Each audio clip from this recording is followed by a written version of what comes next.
In the remote village of Elmsbrook, an air of dread hung perpetually. Once a lively settlement, it had devolved into a near ghost town following the unexplained disappearances of its inhabitants. Only a handful of residents remained, living under a self-imposed curfew, and shadows that seemed to slither in the fog. Among the remaining villagers was an old man named Elias, a recluse by nature, who spent his days tending to his decrepit house and his nights nursing a lantern flame. Elias had long convinced himself that whatever was taking his neighbors would eventually come for him. He had accepted his fate, or so he thought. One night, as the fog closed in tighter than usual, the whispers began.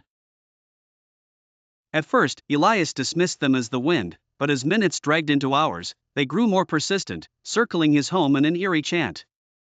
Summoning unusual courage, Elias decided to confront the darkness.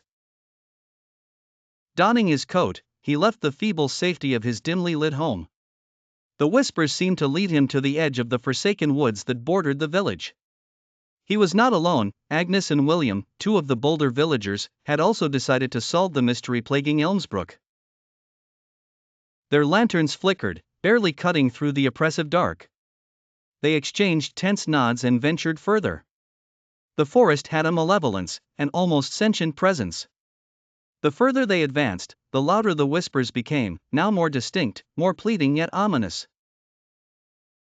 Suddenly, the ground beneath them trembled. When it stilled, a decrepit mansion materialized out of the fog, a building no one had ever seen before. Drawn by an invisible force, the trio approached the mansion, its doors creaking open as if expecting them.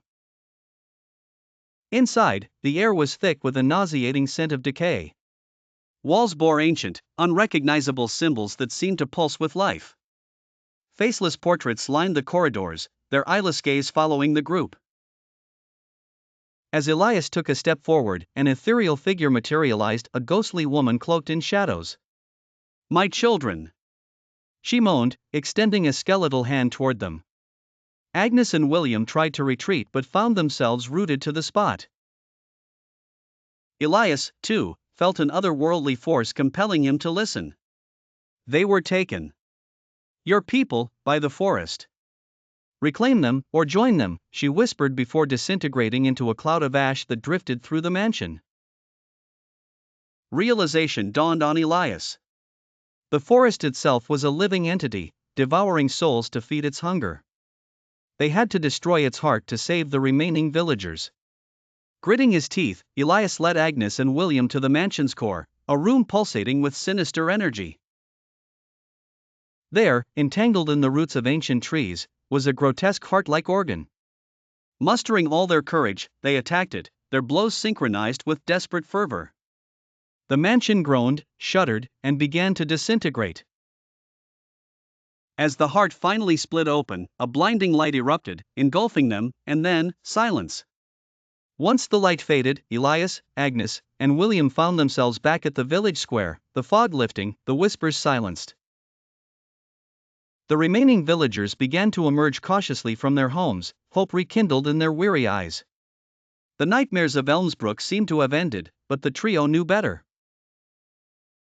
The forest had been quelled, but they sensed it, biding its time, waiting for the day it would hunger again.